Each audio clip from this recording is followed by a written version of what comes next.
The dust cloud on the horizon told Clara Bennett that her new life in Texas would be nothing like the promises her uncle had written in his letters.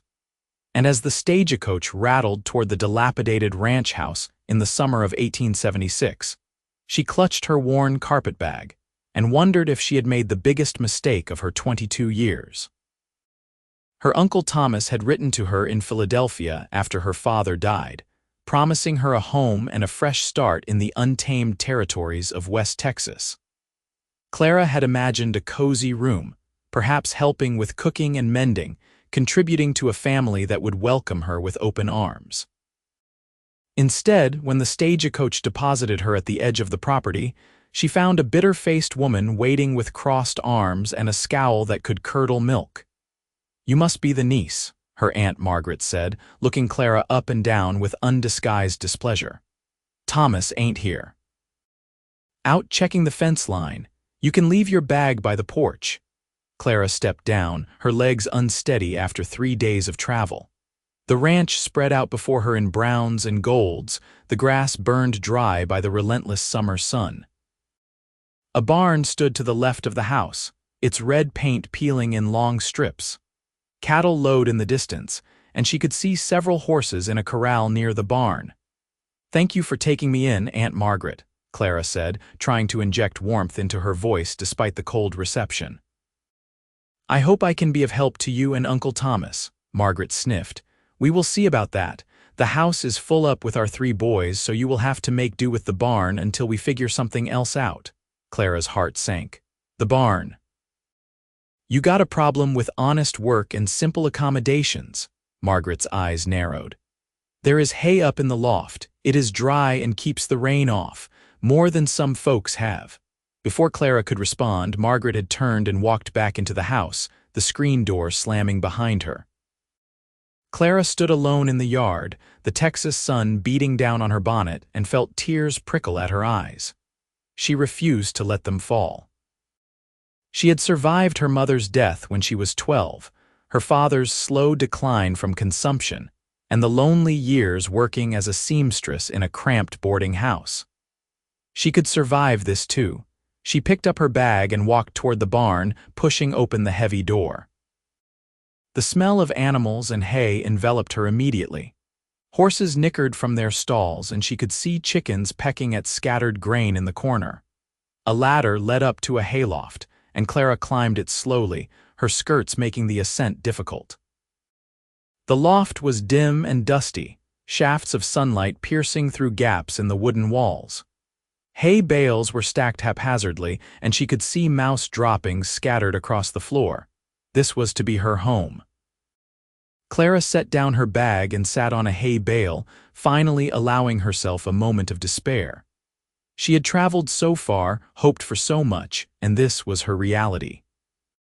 She did not know that in the adjacent property, separated by 3 miles of scrubland and a creek that ran dry most of the year, a cowboy named James Sullivan was finishing his work for the day, unaware that his entire world was about to change. James was 26 years old, the owner of a modest ranch he had built with his own 2 hands over the past 5 years. He had come to Texas after the war, looking for a place where the ghosts of battle could not follow. He had found it in this harsh, beautiful land, and he had carved out a life through sheer determination and backbreaking work. His house was small but sturdy, built from local stone and timber. He had 3 horses, 20 head of cattle, and a future he was building one day at a time. That evening, as the sun set in a blaze of orange and red, James rode over to the Bennett Ranch to discuss a shared water arrangement with Thomas Bennett. The creek that bordered both properties was the only reliable water source for miles, and James wanted to ensure they could both access it fairly during the dry season. He found Thomas in the yard, a weathered man in his 50s with kind eyes that looked perpetually tired. They shook hands and discussed the water rights, coming to an easy agreement. James had always found Thomas to be reasonable if somewhat worn down by life. "I heard you had a visitor arrive today," James said casually as they concluded their business. Thomas sighed, a deep, weary sound. "My niece from Philadelphia." Her father passed and she had nowhere else to go. Margaret is not pleased about it, but family is family. She's settling in all right. Thomas glanced toward the barn and then away, uncomfortable. Margaret has her staying in the barn for now. Says the house is too full. His tone suggested he was not entirely in agreement with this arrangement but would not contradict his wife. James followed Thomas's gaze to the barn, frowning. The barn, with all the animals and hay. It is just temporary, Thomas said, but he did not sound convinced. We will figure something out. James did not push the matter, but as he rode home that evening, he could not stop thinking about it. A woman sleeping in a barn seemed wrong, especially when he knew the Bennett house had at least 4 rooms. He had been inside once for a winter meal. It was not a mansion, but it was not so small that a person had to sleep with livestock. Over the next week, James found himself riding past the Bennett property more often than necessary, always looking toward the barn. He told himself he was just being neighborly, keeping an eye on things. But the truth was, he was curious about the woman from Philadelphia, the one deemed unworthy of a room in her own uncle's house. He finally saw her on a Tuesday morning when he stopped by to drop off some tools he had borrowed from Thomas. She was in the yard, hanging laundry on a line strung between 2 posts. Her dark hair was pulled back in a practical bun, and her dress, though simple and slightly worn, was clean and well kept. She moved with a quiet efficiency, her hands sure as she pinned the wet clothes. "Morning," James called out, tipping his hat. She turned, startled, and he got his first good look at her face.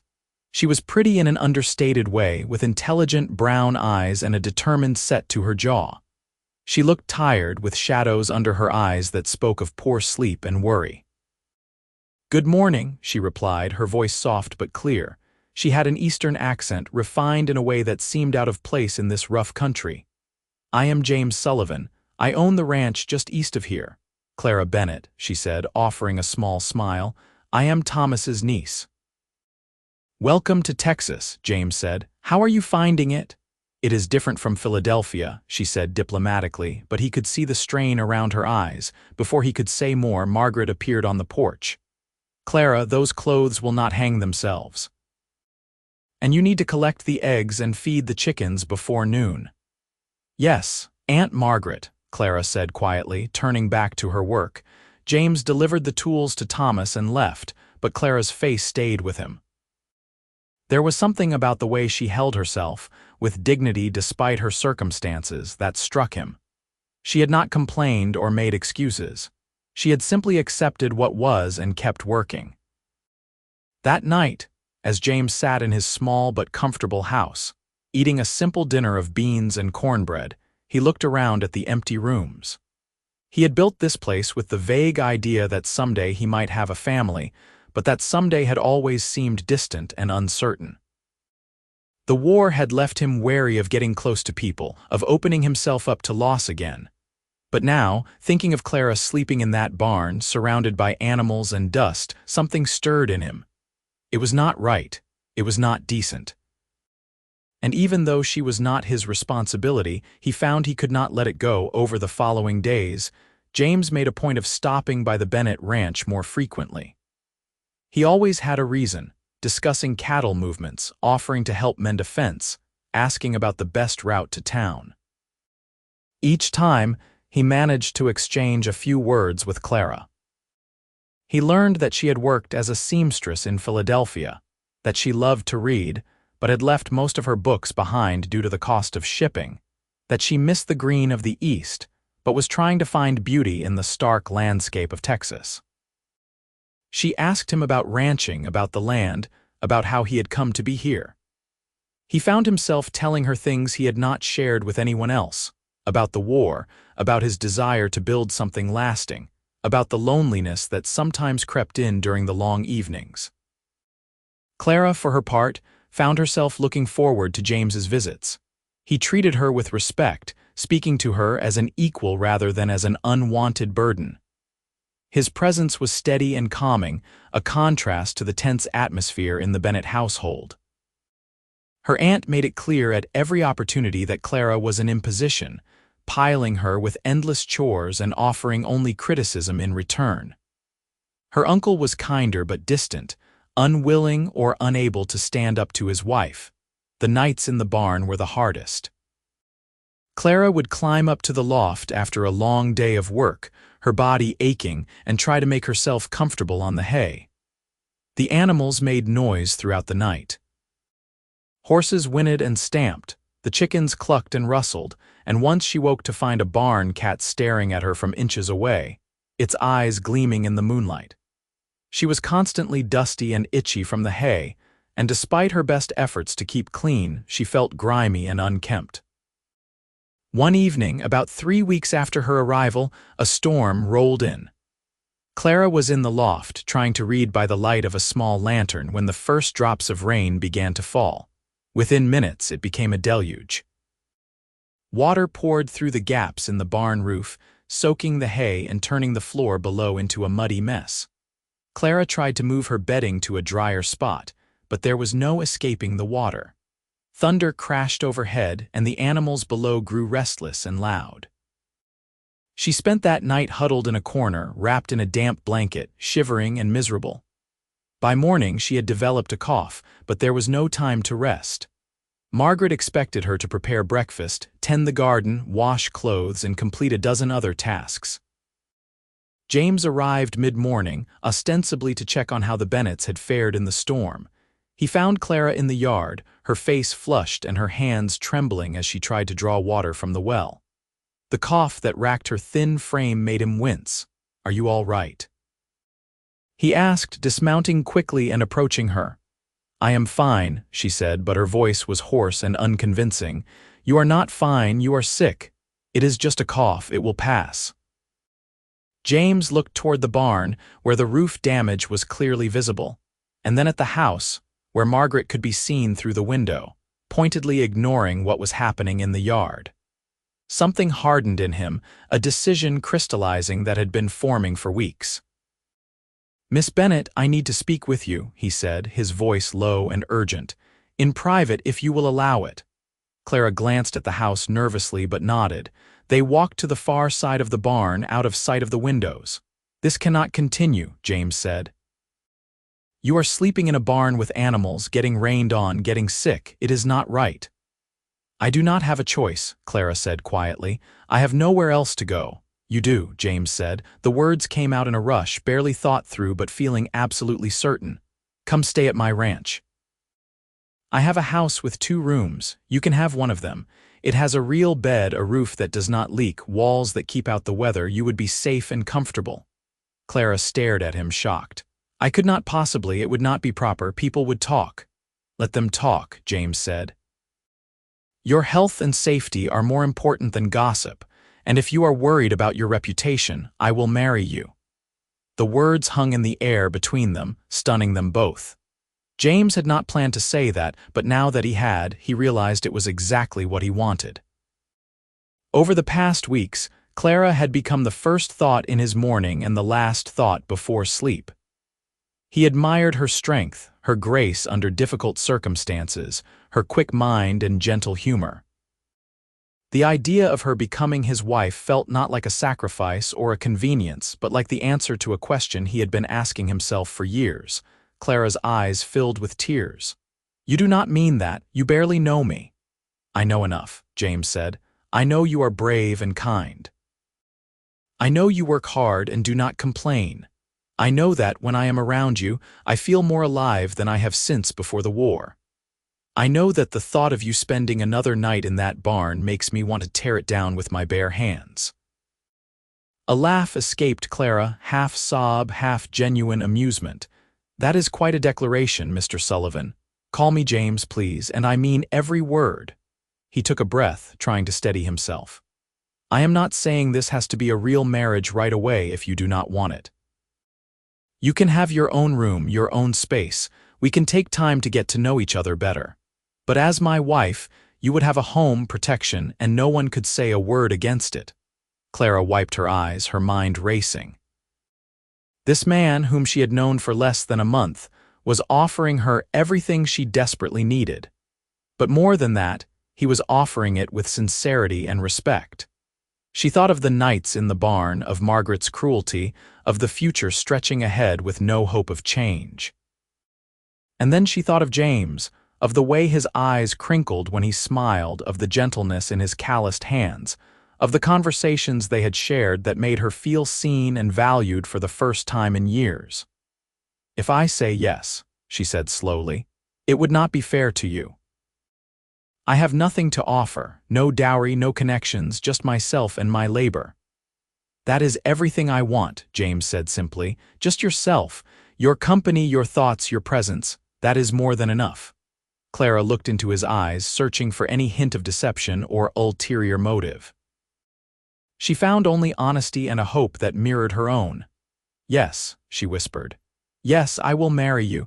James exhaled, a smile spreading across his face that transformed him from merely handsome to radiant. "Truly."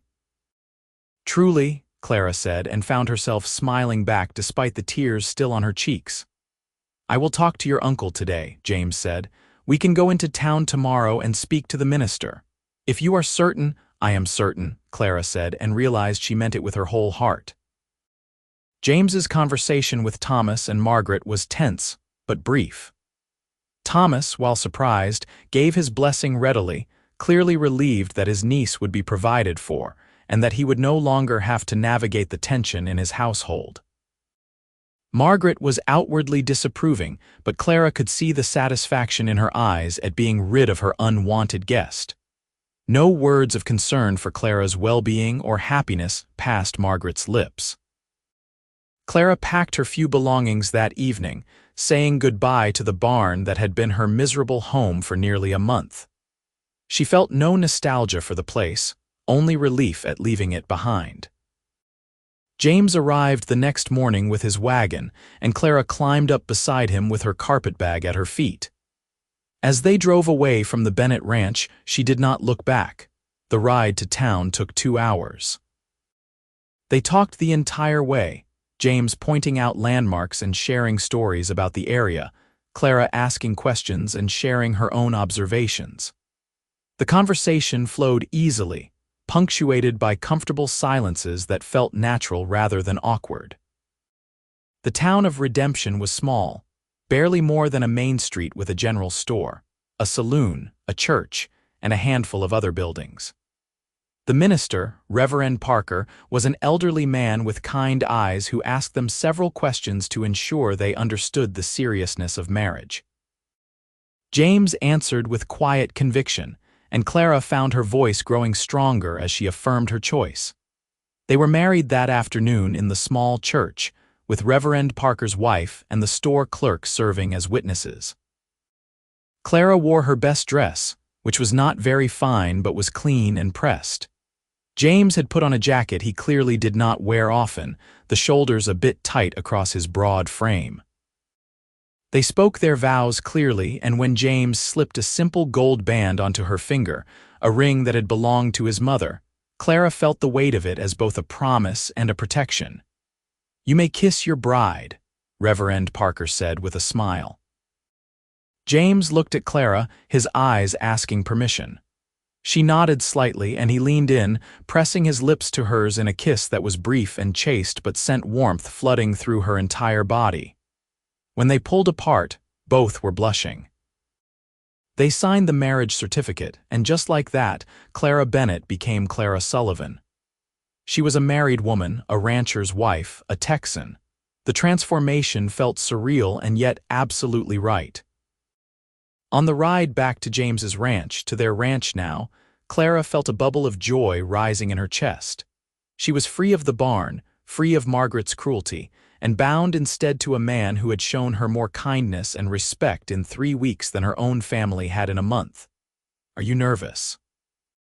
James asked as the ranch came into view. "A little," Clara admitted. "This all feels like a dream." "A good dream, I hope." "A very good dream," she confirmed. James helped her down from the wagon and led her into the house. It was small but well built, the stone walls thick and solid. The main room served as both kitchen and living area, with a fireplace against one wall and a table with 2 chairs near the window. A door led to the bedroom, which James showed her with obvious nervousness. "This is the larger of the two rooms," he said. "It has the better bed." "I thought you should have it. I will take the smaller room." "James, this is your home," Clara protested. "I should not displace you from your own bedroom." "Our home," he corrected gently. "And I want you to be comfortable. The other room is fine for me. I will move my things today." Clara looked at the room, at the sturdy bed with its quilt, at the window that let in the afternoon light, at the small dresser and the washstand with a real porcelain basin. After the barn, it looked like a palace. "Thank you," she said softly, "for all of this, for saving me." "You do not need to thank me," James said. "This is your home now. You belong here." The word belong echoed in Clara's heart. She had not felt like she belonged anywhere since her father died. But standing in this small stone house with this man who had married her out of kindness and something deeper, something that was growing into love, she felt the first stirrings of home. That evening, James moved his belongings to the smaller room while Clara unpacked her few possessions and tried to make the bedroom feel like her own. They prepared dinner together, a simple meal of salt pork and potatoes, working around each other in the small kitchen with surprising ease. They ate at the table as the sun set, talking about practical matters like the ranch routine and what Clara's days might look like. "I want to contribute," Clara said firmly. "I am not afraid of work. Tell me what needs doing and I will do it." "You are recovering from being sick," James pointed out. "Take a few days to rest and settle in first." "I am already feeling better," Clara said, and it was true. The cough had eased and some of the exhaustion that had weighed on her was lifting. "Please, James, let me help. I need to feel useful." He studied her for a moment and then nodded. "All right. There is plenty to do. The garden needs tending and I have been neglecting the mending. I am terrible with a needle. If you are as skilled as you said with sewing, that would be a help. And the cooking, if you are willing. I usually just make beans and cornbread." "I can do all of that," Clara said, feeling a sense of purpose settle over her. "And I would like to learn about the ranch work too if you will teach me. I want to understand how everything works." "I will teach you anything you want to learn," James promised. That night they retired to their separate rooms. Clara lay in the comfortable bed, clean sheets against her skin, a roof overhead that did not leak, and walls that kept out the night air. She could hear James moving around in the other room, getting ready for sleep. The intimacy of it, knowing he was just on the other side of the wall, made her heart beat faster. She thought about the kiss they had shared at the wedding, brief as it was. She thought about the way James looked at her, with respect and growing affection. She thought about the fact that she was married to a man she barely knew and yet felt safer than she had in years. Sleep came easily for the first time since leaving Philadelphia, and Clara did not wake once during the night. The next few weeks fell into a rhythm. Clara threw herself into managing the household, finding satisfaction in tasks she could complete and see the results of. She tended the small vegetable garden, coaxing life from the stubborn soil.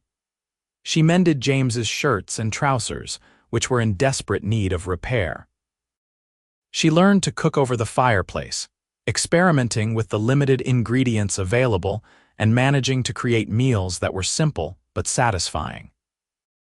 James taught her about the ranch, showing her how to care for the horses, how to recognize when cattle were sick or injured, how to mend fences and read the weather.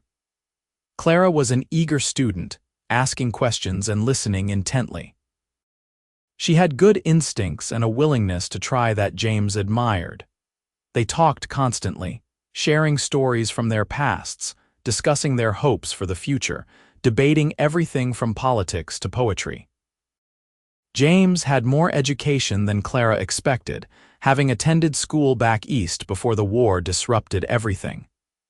Clara shared what she had learned from her father, who had been a teacher before consumption took his strength. As the days passed, the careful distance they had maintained began to feel less like protection and more like a barrier they were both ready to cross. James found excuses to be near Clara, to brush her hand as he passed her something, to stand close while showing her how to properly saddle a horse. Clara caught herself watching James work, admiring the strength in his arms, the competence in his movements, the gentle way he treated the animals. One evening, about 6 weeks after their wedding, they were sitting together on the porch as the sun set. The air had finally cooled from the brutal heat of the day, and a slight breeze made the evening pleasant. Clara was mending one of James's shirts, and he was working on a bridle that needed new leather. "Can I ask you something?" Clara said, breaking the comfortable silence. "Anything." "Do you regret marrying me?" James's hands stilled on the bridle, and he turned to look at her in surprise. "Why would you ask that?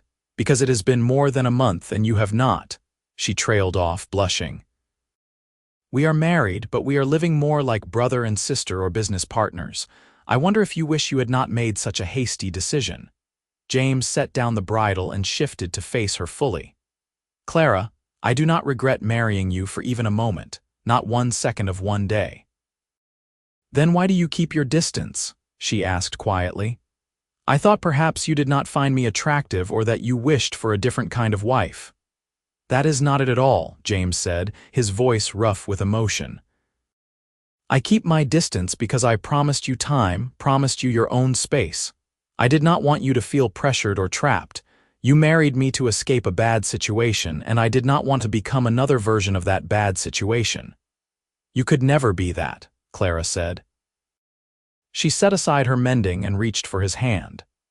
"James, I married you to escape the barn, yes, but I stay married to you because I want to be, because over these weeks I have come to care for you deeply. I think about you constantly. I listen for your footsteps. I look forward to every meal we share and every conversation. I do not want to keep living in separate rooms, holding each other at arm's length. I want to be your wife in every sense of the word." James's breath caught. "Are you certain? I do not want you to feel obligated." "I am certain," Clara said. "I have never been more certain of anything." James raised the hand she had given him and kissed her knuckles gently. "I have been falling in love with you since the day I saw you hanging laundry in your uncle's yard, looking so determined and brave despite everything. Every day since has only made it stronger. Then why are we wasting time?" Clara asked with a small smile. James smiled back, that radiant expression that transformed his face. "I have no idea." He leaned in and kissed her, and this time it was not the brief, chaste kiss of their wedding day. This was deep and searching, full of all the longing they had been holding back. Clara kissed him back with equal fervor, her hands coming up to cup his face. When they finally pulled apart, both were breathing hard. "Perhaps we should go inside," James suggested, his voice husky. "Perhaps we should," Clara agreed. That night their marriage became complete. James was gentle and patient, and Clara discovered that passion was not something to fear but something to embrace. They learned each other slowly, with laughter and whispered words, and a growing sense of belonging that went beyond the physical. When Clara fell asleep in James's arms in their bedroom in their bed, she felt a completeness she had never imagined possible. The next morning, James began work on a project he had been planning since their conversation on the porch. He told Clara he had some carpentry to do but did not elaborate. She was busy with her own tasks and did not press for details. Over the next 2 weeks, James spent every spare moment working inside the house. He had always planned to expand it eventually, and now he had the perfect reason. He took measurements, cut lumber, and worked with focused intensity. Clara was curious but respected his privacy, assuming he was making repairs or improvements. Finally, on a Saturday afternoon, James found Clara in the garden and took her hand. "I have something to show you," he said, his eyes bright with excitement. He led her inside and to the far wall of the main room where a new door now stood. Clara looked at it in confusion. "When did you put in a new door?" "Over the past 2 weeks. I wanted to surprise you. Go ahead, open it." Clara opened the door and gasped. Beyond it was a new room, beautifully constructed with smooth, planed walls and a large window that looked out over the eastern pasture. There was a bed frame waiting for a mattress, a dresser he had clearly made by hand, and shelves built into one wall. "I know you never complained about the barn," James said, coming to stand behind her and wrapping his arms around her waist. "But I wanted you to know that you will never have to live like that again. This is your room for whatever you want to use it for. A sewing room, a place for your books when we can get you some, a nursery someday if we are blessed with children, whatever you need." Clara turned in his arms, tears streaming down her face. "You built me a room." "I built you a room," James confirmed, "inside our house where you belong. Where you will always belong." "I love you," Clara said, the words coming easily because they were so completely true. "I love you so much, James Sullivan." "I love you too, Clara Sullivan," James said and kissed her deeply. The room became Clara's sewing space, and she was able to take in work from the nearby ranches and the town, mending and altering clothes for others. The income was modest but useful, and more importantly, it gave her a sense of purpose beyond the household. She had her own space, her own work, and a husband who supported both. As autumn arrived and the brutal Texas summer finally broke, Clara and James settled into their life together with increasing joy. They worked side by side during the day and held each other at night. They talked about expanding the ranch, about getting more cattle, about building a larger barn. They talked about the future with hope and excitement. In November, Clara realized she had missed her monthly courses. She waited another month to be sure before telling James, wanting to be certain.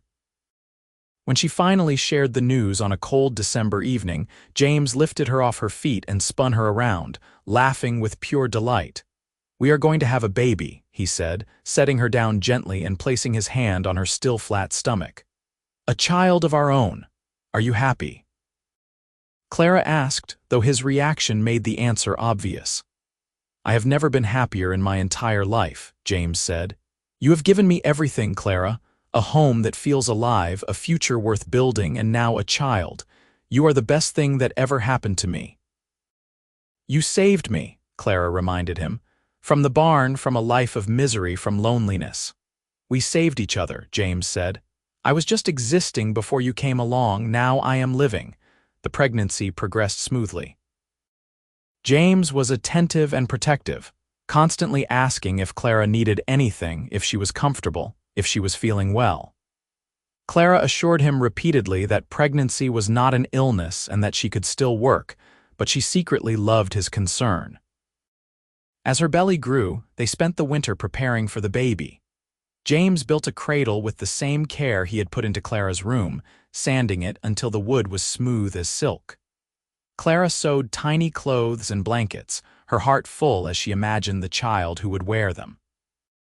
They talked about names, debating options, and trying them out loud to see how they sounded. If it was a boy, James wanted to name him after Clara's father, Thomas. Clara was touched, but suggested they use it as a middle name and choose something else for the first. They agreed on Samuel Thomas, a strong name for a son. For a girl, Clara favored Elizabeth, which had been her mother's name. James loved it immediately, and they decided on Elizabeth Grace, the middle name for the grace that Clara said had brought them together. Spring arrived with wildflowers covering the Texas plains, and Clara's time drew near. James rode into town and brought back Mrs. Henderson, an experienced midwife who had delivered half the babies in the county. She stayed with them for a week, waiting for the signs of labor. When the contractions finally began on a warm April morning in 1877, James was terrified. Clara labored for 12 hours, and James spent most of that time pacing outside the bedroom door, listening to her groans and gasps with his heart in his throat. Mrs.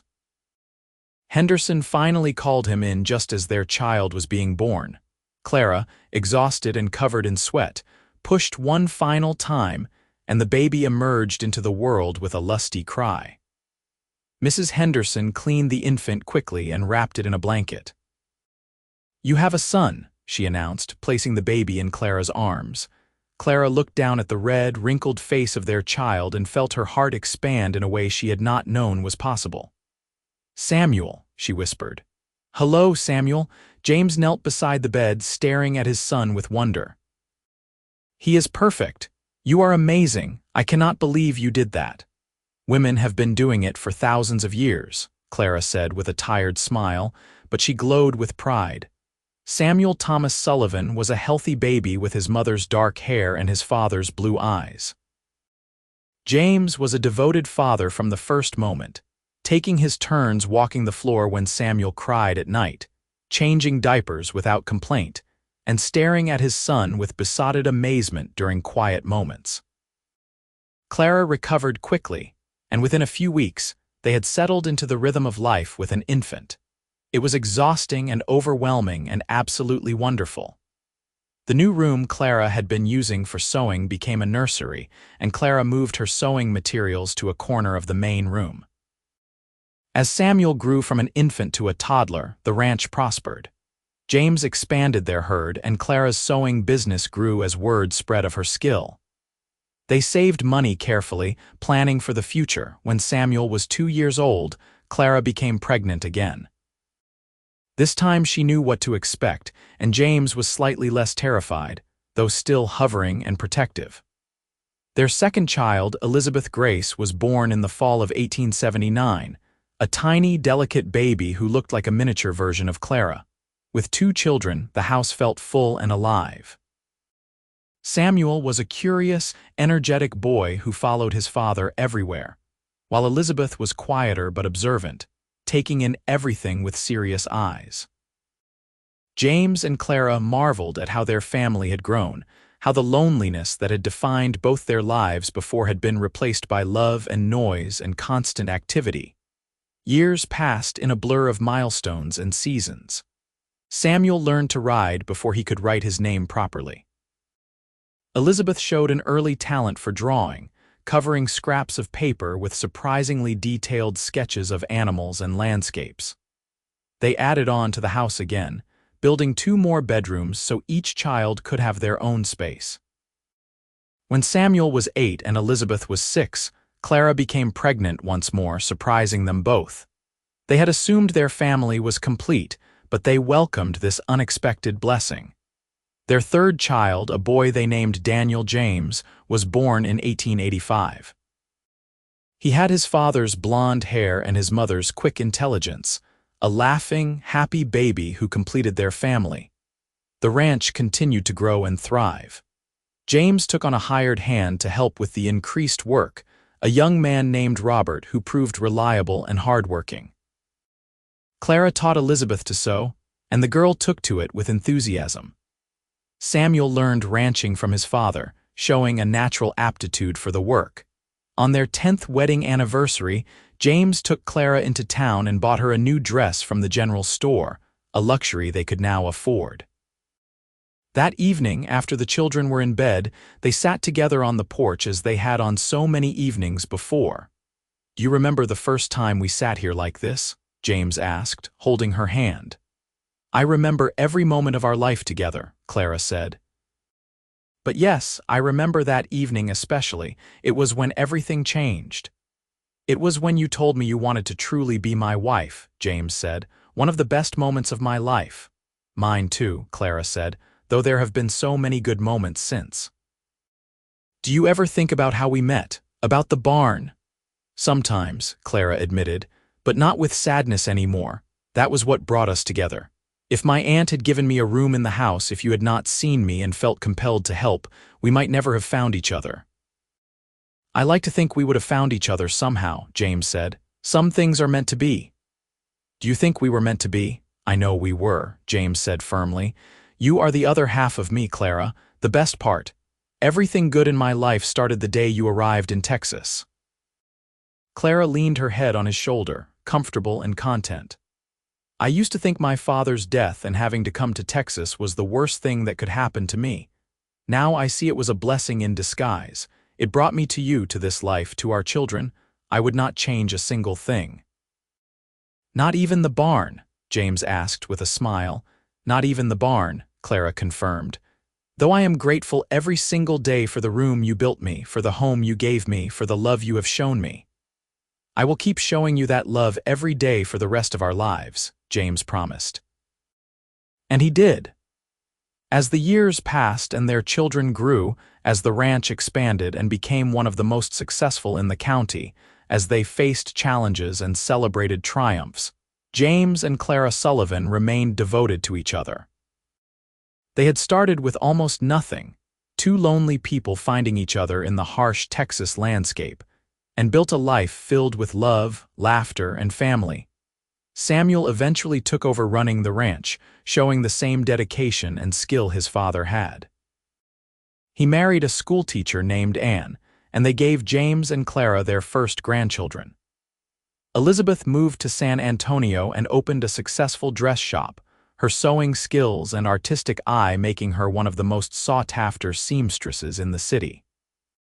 She married a kind banker named William, and they visited the ranch often with their children.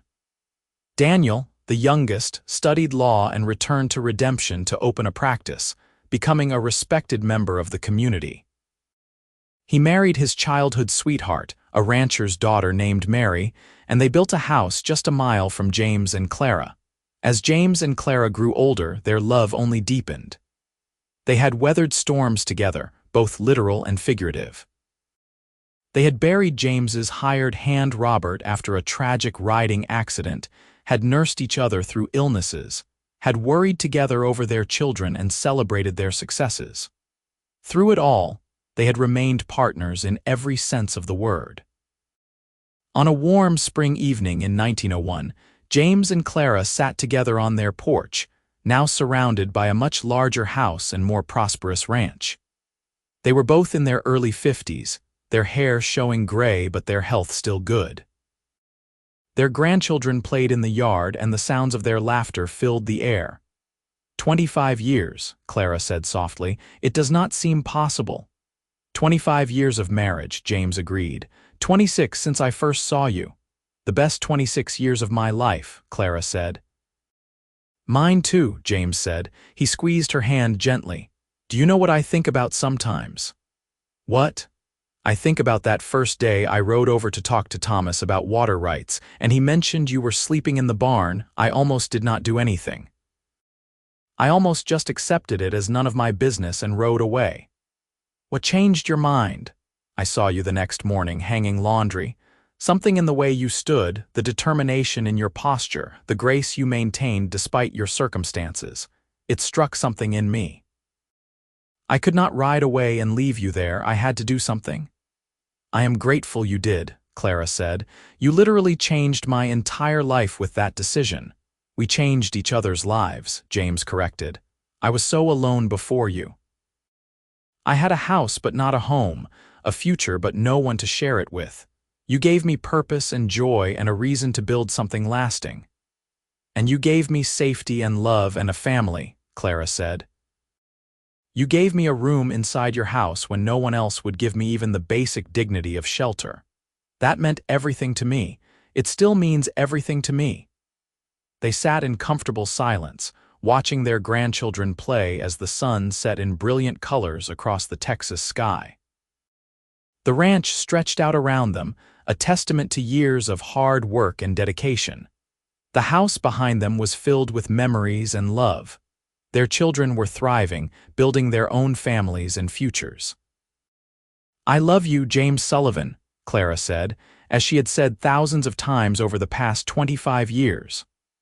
I love you, Clara Sullivan, James replied, as he always did, with the same sincerity and devotion as the first time he had spoken those words. They were two people who had found each other against the odds, who had built something beautiful from almost nothing, who had transformed loneliness into love and a barn into a home. Their story was woven into the fabric of the land they lived on, a testament to the power of kindness, the importance of dignity, and the transformative nature of love. As darkness fell and the children were called inside, James and Clara remained on the porch a while longer, holding hands and watching the stars emerge in the vast Texas sky, grateful for every moment that had brought them to this place, to this life, to each other.